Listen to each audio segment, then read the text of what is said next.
Hey, WokeNFree Nation. Newsly is an audio app for iOS and Android. It picks up web articles about the most trending topics on the web at any given moment and reads them to you in a natural human voice. For the first time in the history of the internet, the entire web becomes listenable. Browse articles from topics you choose and start playing. Stop scrolling, start listening. You can follow any topic as specific as you like, from sports, science to Bitcoin, or even one of your favorite celebrities. It will find you the latest articles and read them to you aloud. And they have podcasts as well. Explore trending podcasts from over 50 countries. Our podcast, WokeNFree, is there too. Now let's get into the episode.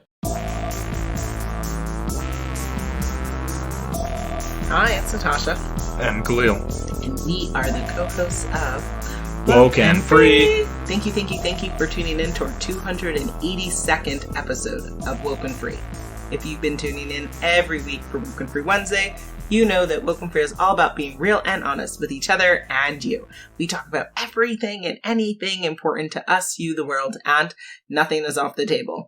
This week we're doing a WokeNFree review of The Parent Test, a really cool new show that is on ABC. And if folks have not watched it, we know that after listening to this episode, they're going to be all about it. It is truly fascinating. Truly.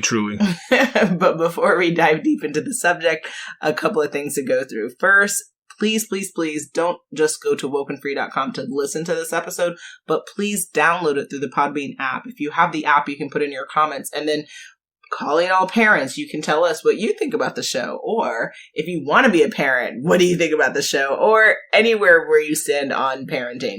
This show is meaningful for parents and allies and non-parents and everything in between. So lots to talk about there. Now, if you listen to podcasts on a device for which you cannot download another app for it, whatever the reason that may be, I'm not quite sure, nothing coming to mind yet, but that's okay. What you can do is you can still support our show by following and subscribing to us on whatever platform you tune into this. So, for instance, we are on iTunes, we're on TuneIn, Stitcher, Google Play. Subscribe to our YouTube channel. It's growing. Please subscribe. SoundCloud, iHeartRadio, Spotify, Pandora. It's a WokeNFree world. Where you consume most podcasts, you will find WokeNFree right there. So follow and subscribe. Please spread the word. Click subscribe to follow the show on our website, WokeNFree.com, through the Podbean app.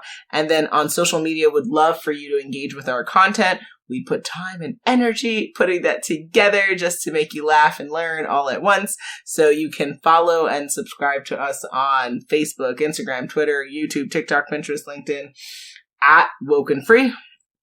And of course, if you have some time, whether that's 30 seconds, 60 seconds, 90 seconds, anything of that sort, we would love for you to go on WokeNFree.com, go on the Listen tab, and then pick your platform of choice where you're going to review the show at, and you can give us your own unique review of how we're doing, how the show's feeding into your life, and everything in between. Kicking it to you, Khalil. Shazam. Before starting the conversation, we like to share a little bit about ourselves. This week we're asking, what's more terrifying? 10 duck-sized horses or 1 horse-sized duck? Choose your pleasure. 10 duck-sized horses. So, miniature horses. Is that what basically? 10? Okay. And then 1 horse-sized duck. And then 1 giant duck. Yeah. Okay. What's more terrifying? Oh, that's actually quite fascinating because they're both really horrifying. So which one would I prefer to see? Ooh. I guess I would prefer to see the miniature horses because I feel like that would be more cuddly and cute as opposed to the giant duck. So the horse-sized duck would be scarier. Or more terrifying than that's your No, the opposite. What you're saying. Yeah, that giant more terrifying duck would be horrifying, I think. Oh, okay. But I think I could get with the little miniature horses, the little bambies. Yeah. Yeah. Because the giant duck, that might actually be a natural disaster. Because I don't know. That just seems horrifying in nature. But like a really good short film though. Yeah, it's interesting. Like Nature Gone Wrong. Yeah, I mean, it's definitely an interesting thing. I would, but it's funny. Yeah, I choose the same thing. I choose the one horse-sized duck because a large duck, that seems like something to worry about compared to these just little horses that are just like, I mean, to me, they'd be kind of cute. I know, like super, like you'd want to put it's one just in like your little pocket ponies, right? Like, yeah, you take them to go. It almost is, did you watch the movie Night at the Museum or no? Where yes. They had the little figurines movie. Ben Stiller, isn't it? I don't know. I forgot it was in it, to be honest. The same one for the Meet the Parents guy, right? That guy. Maybe it was it. I don't remember who was in it, to be honest. I don't know why I don't remember, but I have no clue. All I remember is that they had like they had miniature things moving too. All eyes remember? What are you, Long Island still? No, it's because it's like messing me up because I have no clue. I think that's his name. I don't know. I think it's the same actor from Meet the Parents. Yeah. I don't even remember which actor. I know it's terrible, but yeah, it was bad. Quite funny. Though. I'm just talking. There was a funny monkey in it, right? Yeah. Was he a police officer? Things. I'm not going to answer that question. I'm not getting set up for a trap. A form of security. I'm not going to get trapped in a soundbite, so that's what I know not to go for. That's just you're asking different things right now. Law enforcement. You're asking different stuff right now. Planet of the Apes? Yes. That's a different movie, different outcome, completely different thing. Only hopes and dreams, though. Yeah, you dream of seeing that. I mean, yeah. Actually, I don't, because I would be enslaved. No, thank you. So you'd rather be a night at the museum, or man, that's a great question. Which movie would you rather? Because all those things come to life and come for you. Planet of the Apes, probably Night at the Museum, because Planet of the Apes is harsh, man. Well, you don't know what they're going to do to you. Become a slave, that's crazy. And then you might. No, you don't know what's going to happen though. You might just be a zoo animal, so it might not be that bad. For apes? Yes, they can feed you bananas and stuff. You're saying this is something to look forward to. No, I'm saying they're going to try to catch us like we caught them. Actually, I don't know what we feed them in the zoos. Monkeys? I'm not sure. Yeah. Do we feed them like pig food? I don't know. I know it's not gourmet steak or something. It's not. No, of course not. It's cheap. Yeah. I wonder if it's like a carbohydrate-based diet. I mean, too. I imagine don't know. It's probably. Well, listen, there's no. We can't generalize. Oh yeah, because they're herbivores, right? So yeah, they're not technically carnivores. Bananas. They eat. Oh yeah, they're herbivores. I forget about that. So yeah, you just give them grain and stuff. Excuse me, don't say that. What? That's what they do. You said brain? Grain. Oh. No, they wouldn't feed them. I don't think they would eat that. Yeah, then you can. But I mean, if we're really interested, we have to do a whole other episode on that. I know. What do they feed zoo animals? I can't. No. What did the penguins get? I don't know. It's hard to say. But yeah, how would the 10 duck-sized horses? How would they be parented? Was what I would think too, because it would be large horses parenting these small 10 ducks. How can you keep them in order? It's kind of similar to the episode that we're talking about now, because what we're talking about is a show called The Parent Test, and that is all about how parents are parenting their children. Can you tell us what it's about? Yes, I can. Thanks for getting to the question. All right. So, as stated on the ABC homepage, and again, you can find all of our links on the episode notes page on WokeNFree.com, so definitely check that out. They say the following: 12 families are put under the microscope in the ultimate parenting stress test that compares multiple styles of parenting. The families are put through various situations to foster conversations about how each unit operates. Host Allie Wentworth and parenting expert Dr. Adolph Brown moderate these impassioned conversations amongst parents who may have conflicting opinions on how to raise their families, but they all share the common goal of raising happy, healthy children. The Parent Test is produced by Eureka Productions. Chris Colvenor, Paul Frankel, Eden Gaha, Anita Brown, and David Tiball serve as executive producers, and Charles Watcher serves as the showrunner and executive producer, and Brian Smith serves as director and executive producer. And The Parent Test is based on Parental Guidance, the hit series on 9 networks in Australia. Interesting. So, I know that. Yeah, so that's a little bit of back-end story there.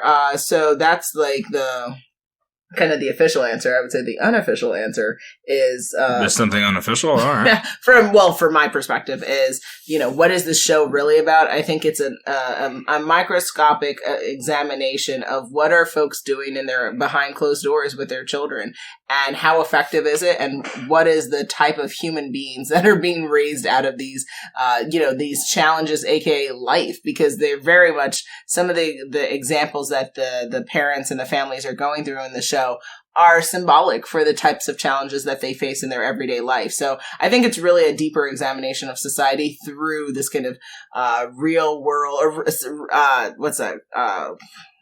TV shows about real, like reality TV. Reality TV kind of personification of real world examples of what parenting looks like. But it's a little bit prettier and a little bit cleaner up than what real parents are dealing with during the day. But that's kind of my unofficial answer. And I did just want to throw out, when you watch the show, there are 12 different families, so there are 12 different parenting styles that are raised. But as shared on WebMD, psychologists really tend to focus on like 4 key parenting styles: authoritative, permissive, and kind of neglectful or uninvolved. So what I thought was authoritarian. Isn't that the same as authoritative?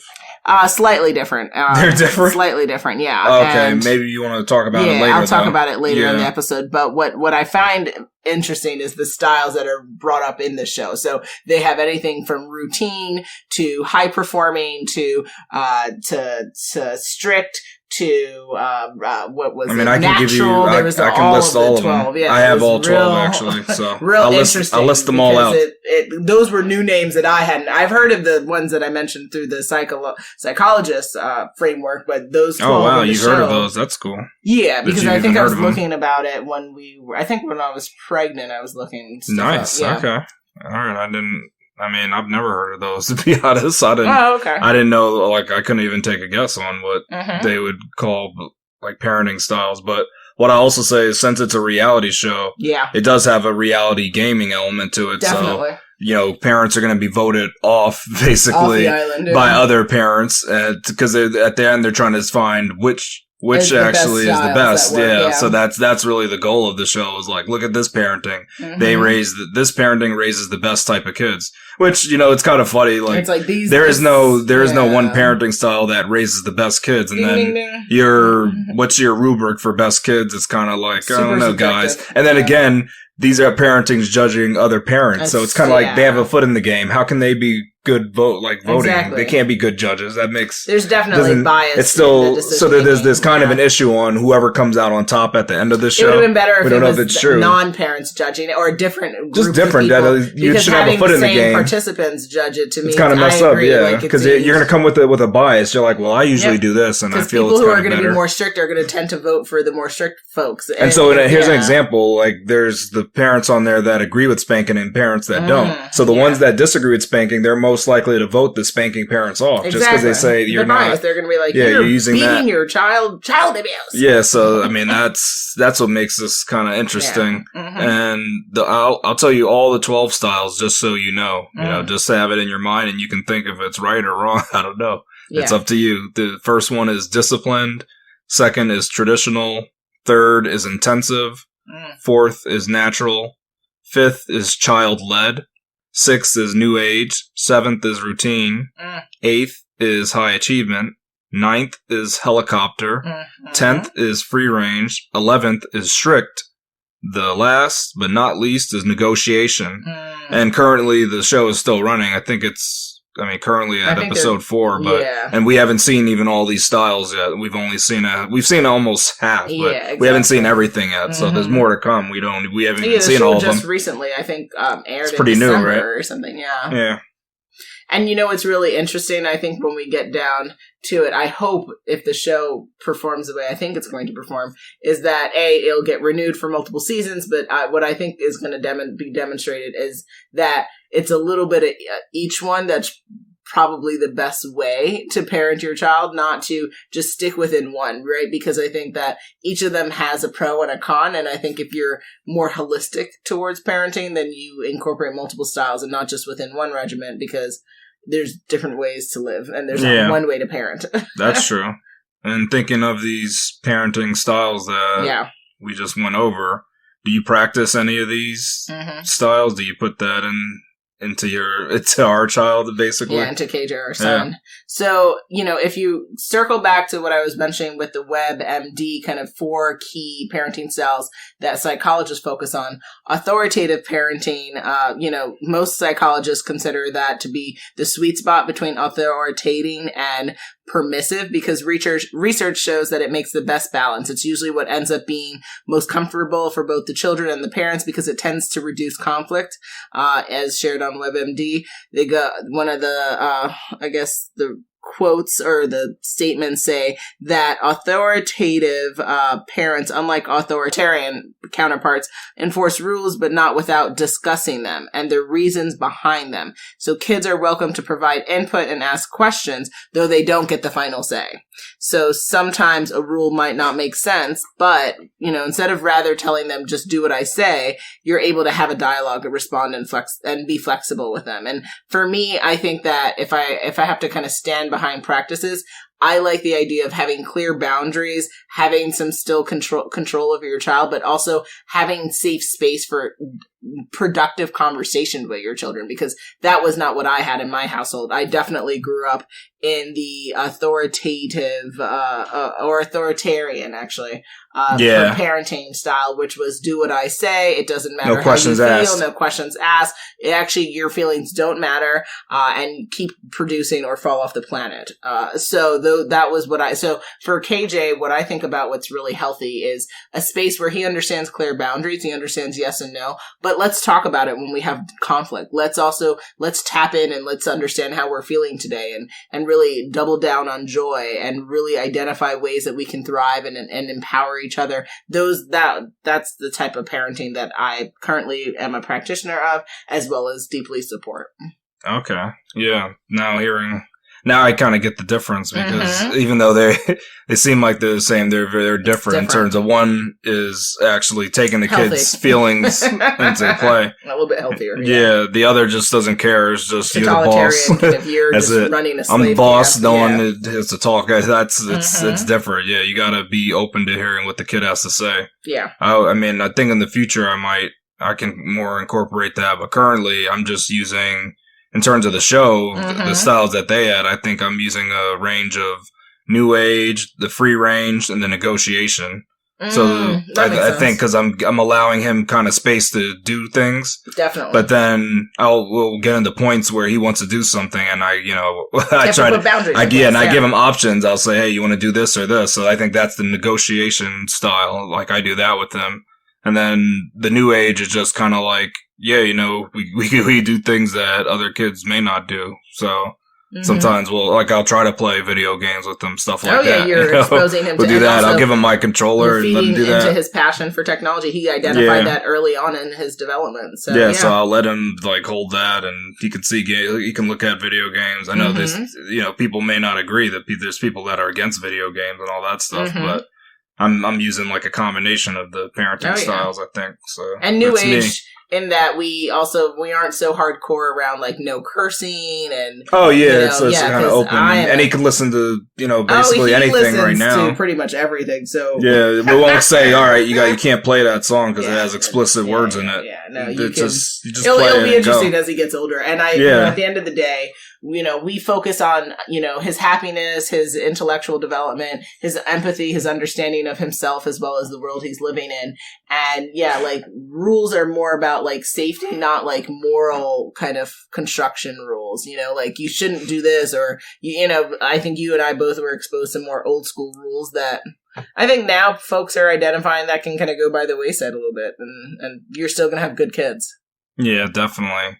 What are the biggest takeaways after you've watched at least these first couple episodes of The Parent Test? Absolutely. So first and foremost, just super grateful. I just want to shout out the producers of the show. Thank you for making this. I think it's such a really interesting dive into parenting, and we need to spend more time on this because you are a product of your environment. So we need to really identify what are parents doing behind closed doors that are making these decision makers and contributors to our society. Because if we're like, wow, why do we have so many like killers or people who are causing harm in the world. Well, what's the parenting like? Like, what? Not to blame parents, but just to take that. You don't like doing that. I know I don't, because a child has to be assessed on their own accord. They can't. You aren't 100% doing what you're doing because of your parenting. You have a lot of different influences. Parenting, a very big part of it, but not the only part. But we still need to look at, what are we doing? Are folks still spanking children? Should we be doing that in 2023? I mean, you and I have a perspective on that, but what's the general consensus? Why are we, should kids on the show? I remember the psychologist mentioned there's better tools to deal with kids than to spank them. Yeah, because it's a form of violence against your child. Yeah. So he did the psychologist didn't say that, but other people did mention, because that's a judgment statement. Yeah, I mean it's technically true though, right? Spanking is not a nonviolent action. It's the parents' inability to control their anger as opposed to actual punitive action against the child. Yeah, parents that spank hate to hear that. Oh yeah, but they're being violent. Yeah, a lot of people hate kid. to hear the truth. Yeah, yeah, the truth is hard to swallow. Deal with it. Oh no, such as life. It's hard to hear that. It's hard to hear, but you Can't and I both were spanked, and it didn't make us better people before. It just essentially reinforced the idea that we are not a fan of violence. And I get it. I lose my temper quite quick. I do not necessarily have the most patience. So I get that you just want to sometimes just knock it to them, but it's not going to make them a better person. And ultimately, you as a parent, your role is to make this child a better human. Because sparing the rod helps the child, not spoils them. I mean, again, I think we have to that phrase is a lie. Get away from different, I appreciate sentiment and cultural and religious things that work for folks, but we also have to take a look at the current day society. And at the end of the day, the science is showing that it's not helping children. So if it's not helping them, then you're. But I know you say that, but if you look hard enough, I mean, maybe the person lied, but on the show, one tried to say, when you spank them, it helps keep them in line, and the science is showing something different. Like, there was one person who did spank who was trying to say there's some science that says it's good to spank. The beauty of being humans is funny.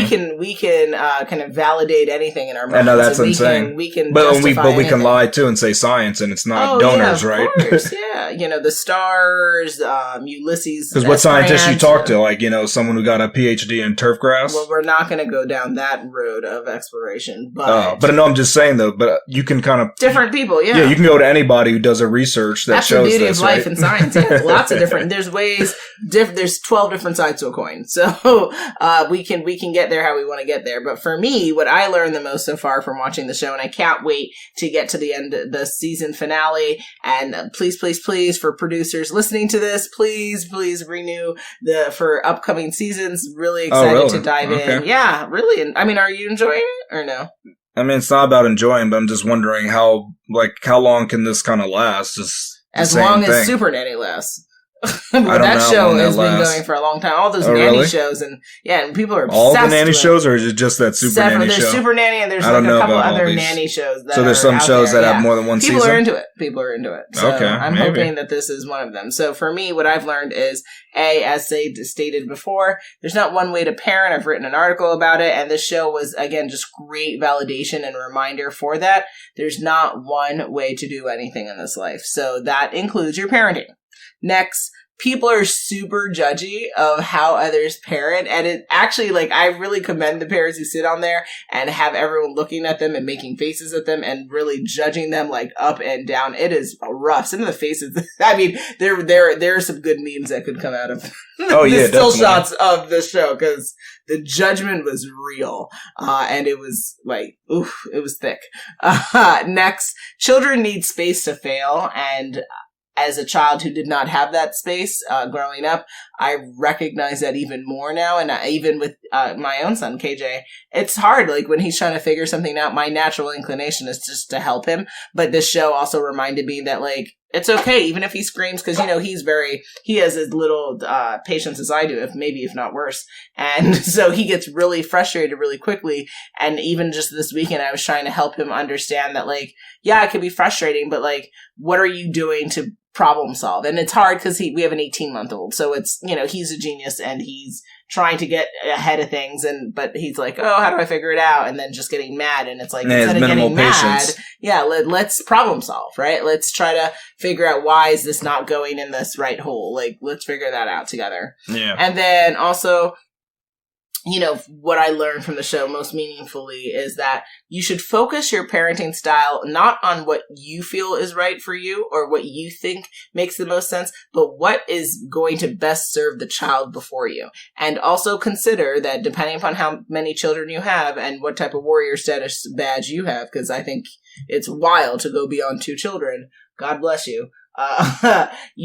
Each child probably is not going to be able to be parented the same way because each child is a unique, different human being. Wow. So be open to the idea that you might have to embark different styles for different children because it's not a monolith, right? They're all not one person. On here, it's a monolith though, for the show. Yeah, I know it is. And that's I think a missed mark there because not every child is the same because every child is a different human. So that means you have to meet people where they are. So you cannot parent the same way for each child. Yeah, I know you say have to, but it's more of you should. You don't have to meet them anywhere. You can do it. You could be authoritarian, right? You can't get mad when they you can do whatever parenting style you feels best. Or when they start to act up, or when you lose trust with this child. I mean, it takes a lot of energy to build them. If you have a new age style, I mean, really, do you think you got to change just because but again, what if you do new age and you have a child that's more conservative in nature? That they need to just be dictated to? They need a little bit more of that. They need to be strong. Yeah, maybe there are some styles that do work blend for a more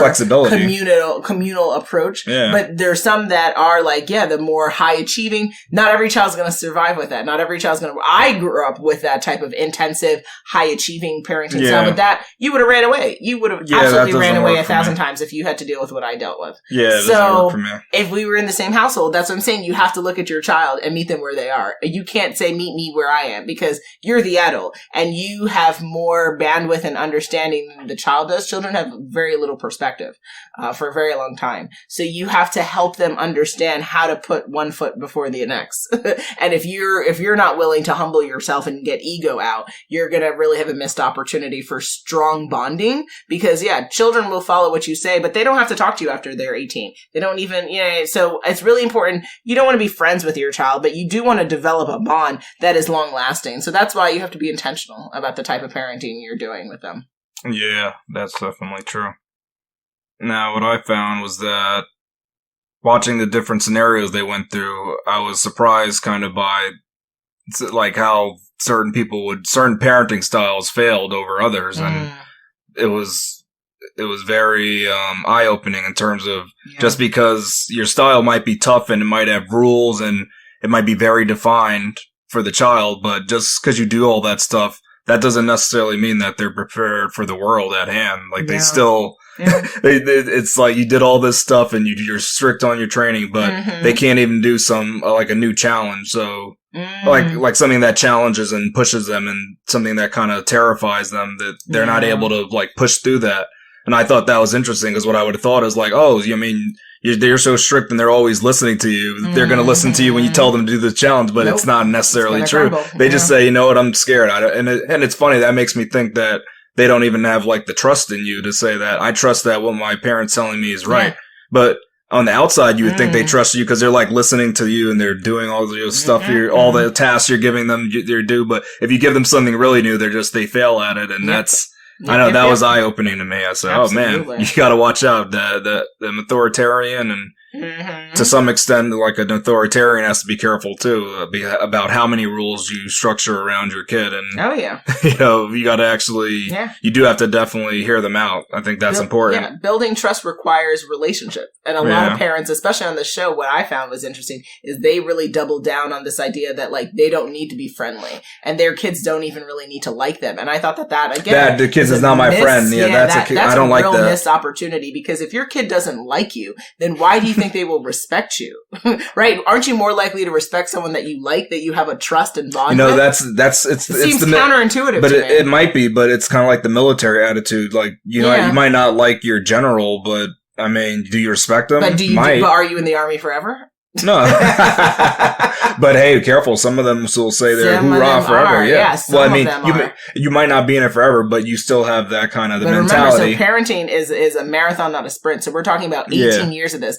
Are you really going to put someone through 18 years of base camp training, right? Like, think about it logistically doesn't make sense. You have to have an approach that is for the long haul, not just for the first 7 years. Because, you can struggle for 7 years, but to say to someone you're going to struggle for 18 years, they're going to say, go find yourself under a log. Like, no. Well, I guess what the parent is hoping is that the kids get used to that style and they don't struggle. They just start to excel. And it's why? It's more because it's routine. So since it's routine, you're okay. But it's definitely, that isn't the truth. I don't know. To me, struggle is struggle. So that's... to suggest to someone I'm going to be mean to you and you're going to somehow like it at the end is ego more it's than kind of thinking practical. The thought is kind of like training a dog with, with the choker collar. It's like that. I mean, the choker hurts. So eventually you learn, don't try to run. The dogs bite your hands off, right? Like, not necessarily. The chokers, they work kind of thing. Yeah. I think that's the funny thing. I think we're in 2023. It's a little savage. It's a real cool opportunity to look at this journey of parenting in a way that works for not just both the parent but the child, and that you can have a little bit more compassion. You can have a little bit more empathy. You need boundaries. I'm not suggesting anything short of that. You need clear boundaries, and discipline is a part of everything. It's a part of life. But your kid shouldn't fear you, and your kid shouldn't just be following you like a TaskRabbit. Because to your point, if they get challenged with something and they have to handle it on their own and you're not there to lead the baton, they might fall apart, then that means you're not developing a person who can stand on their own. You need a critical thinker, someone who can rise to a challenge and not say, hey, where are you, mommy, daddy? Exactly. Which What's means happening? That if you want a child to have confidence, that means you need to build and instill confidence. And that comes with empathy. That comes with affirmation. That comes with love. That doesn't come with brutal and ego-oriented behavior. And they have to see that you trust them too. So ding, ding, ding. Even there was the one challenge, the high achievement parent was not even allowing the child the children were supposed to cook. The high achievement parent didn't even let him cook because he didn't want him to fail. Yep. He did everything. See? He said, oh, did you remember to do this? Oh, let's do this. Oh, don't do it that way. Do it So it's not going to work. Leading his hand. You're not creating people who can grow up and do on their own. Instead, just let them fail. It's just dinner. It is. But I get it too. I wasn't allowed to think about failure. You're not supposed to. Failure is not an option, right? It's not an option. It doesn't even feel like an option for me in my 30s. And that's ridiculous because the greatest lessons you have in life is failure. When you fail. Yeah. It's when you fail. It's not when you win. You learn so much. But it's so scary. To me, it's like, it feels like is it Us or Get Out? Or remember when he's in the space and he's falling? That's in Get Out. Get Out, yeah. That's what it feels like to me. When I think of failure, the sunken place, that's what it feels like to me. Wow. So I totally understand that. Like, oh God, I feel like that today. If you were to tell me, hey Tosh, we have to fail at something, I would I know you hate that idea though. Yeah, it's too funny. Struggle with trying to effectuate that. Yeah, I mean... Yeah, I have no problems with failure. It's funny to me and fun. Enjoyable. Well, you enjoy mental games. I don't. In that regard, I'm like, oh, can we just win and move on? But I get it. We have to lose and we have to fail. You win some, you lose some. Exactly, I agree with that. Because there's something to be learned from every experience. Yeah, it's definitely good. And then the last thing that surprised me was that some of these parenting styles actually didn't have boundaries or rules. Ooh. It was really kind of crazy. And they were in situations where, these kids could have been taken and stuff and gotten hurt even. There was some dangerous situations where it's like, no. Don't you aim that knife at me like that. That's that your child even thinks to do that to you as a parent. And respect them. That to me is crazy. And then to open a door for strangers is not cool. Child. And even just because you have a routine doesn't necessarily mean that you won't break the routine and do something crazy. So that's why, everybody should know, but I guess they don't, is that you do have to have boundaries and your kids should have some rules regardless of your parenting style. I think that, I thought it went without saying, but I didn't know. Yeah, you gotta have, children thrive on boundaries though, and they thrive in routine. Well, free range does work, but free range it's kind of like a video game has free range, but there's limits of how far you can go. There's some walls. Yeah, there's like virtual boundaries. You can't just go on forever. There's going to be something that stops you at some point. That's the same thing with children. They can't just go on forever, Even they can't just do anything.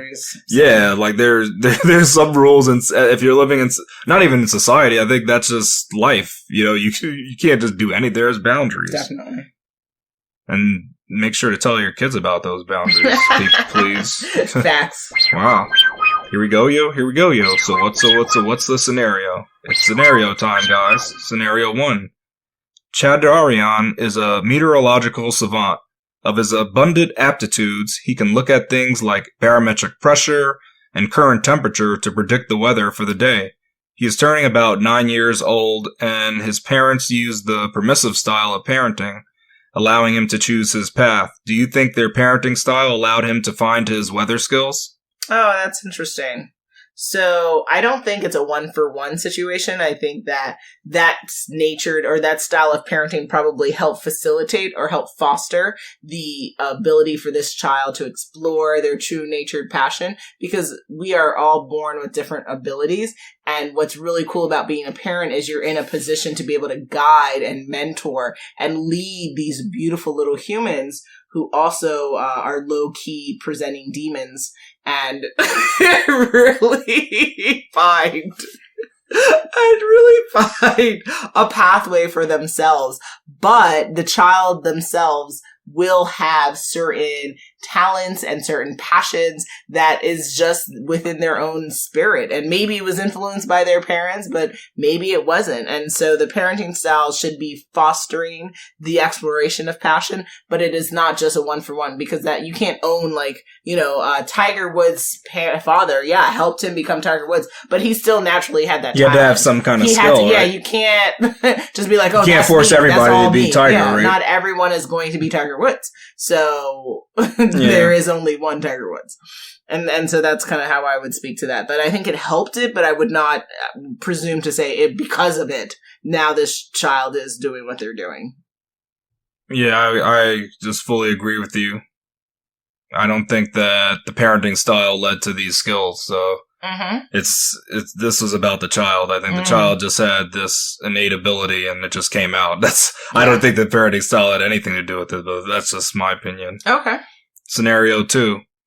Damodardus is an elementary student with parents that are very hands-off. He excels in schoolwork, plays a sport for every quarter of the school, and is devoted to his faith. Do you think his parents being hands-off could be detrimental to his future? Oh, interesting. Well, there's different sides of the coin. So for my own personal narrative, I had a very strict upbringing, but I also had a lot of free time where I was left home alone by myself at the age of 6, pure neglect. And sorry, parents. Well, that's the truth, though. It's reality. You have to own your nonsense. So, yes, ma'am. I would say that, did that lend for me to be more successful, less successful? I think it lent for me to create a certain personality type that really thrives on being alone and having my own personal space and having control over my own time and calendaring. And I had the instilled drive within me to want to succeed, to want to perform. So I used that time freedom to be able to do what I love, but that wouldn't work for everyone.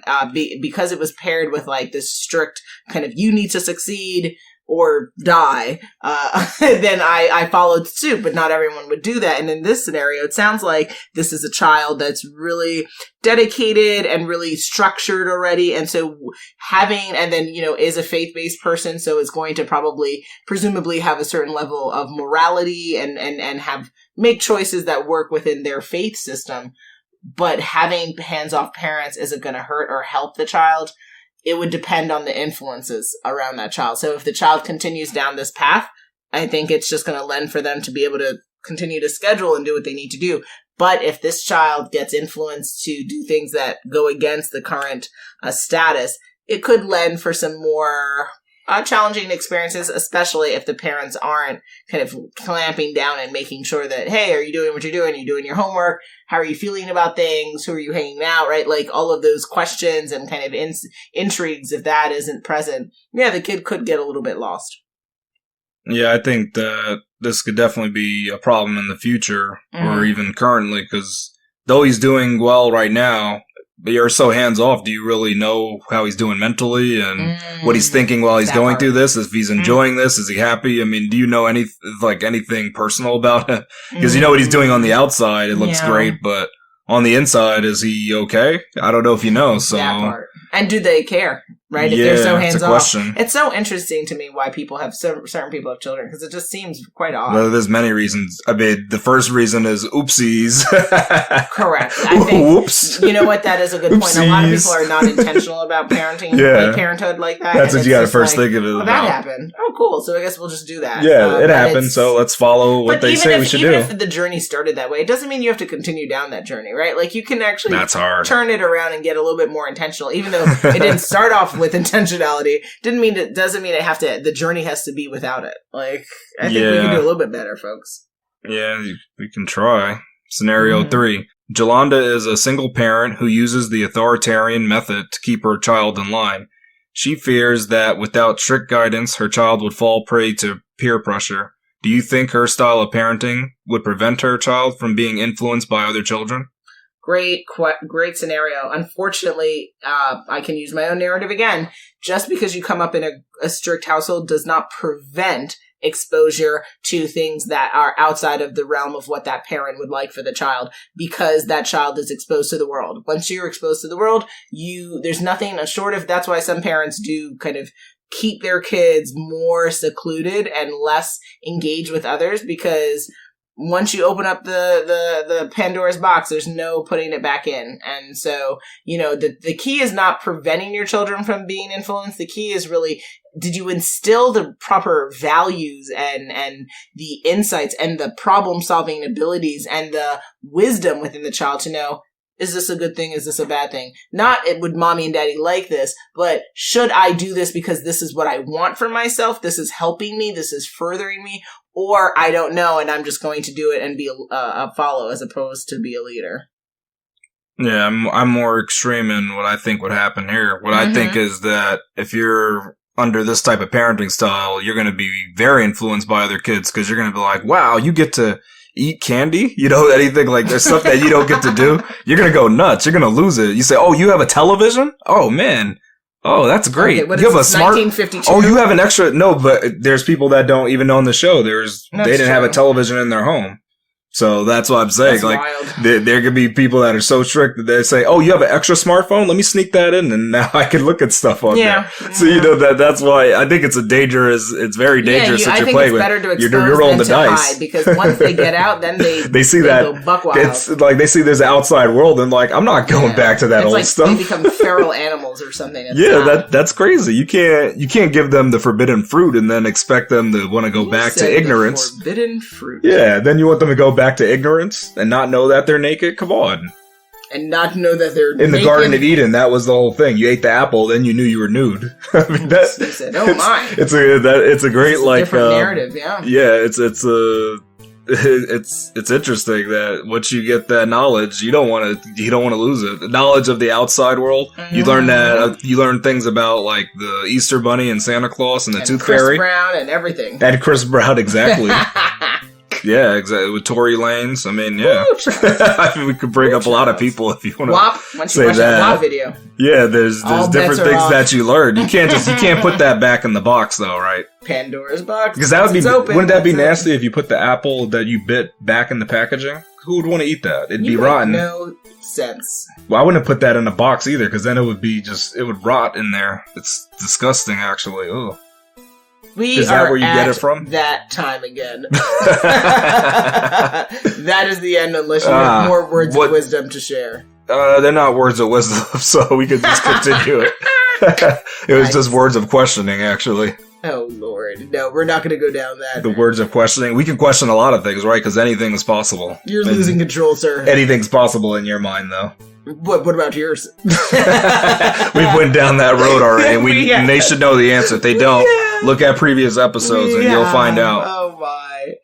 That's too much. It is way too much. We're coming to the end of our 282nd episode of WokeNFree. Pretty good. Trying to kill cats, huh? Pretty good. Quite an episode doing a WokeNFree review of The Parent Test, which is a show on ABC. Check it out. Click on the link on WokeNFree.com. You'll be able to learn more about the show, plus watch episodes and join this very cool journey that ABC has shared with us. Khalil, what do folks need to do now? Come back next week for the new Excelente Woke and Free Wednesday episode. Make sure you follow us on social media to follow along in the conversation, and make sure you tune in next week for Woke and Free Wednesday to join the conversation at WokeNFree.com. Sí, señor. ¿Tú hablas español? Sí. Muy bueno. So if you want to be a guest on the show, or you want to share a specific story with Woke and Free Nation, then the best way to get in touch with us is on our Contact Us page at WokeNFree.com. That's WokenFree.com. You can find us on social media, again, to follow along on all our social content, but also engage with us. And you'll find us on Facebook, Instagram, Twitter, YouTube, TikTok, Pinterest, and LinkedIn at Woke and Free.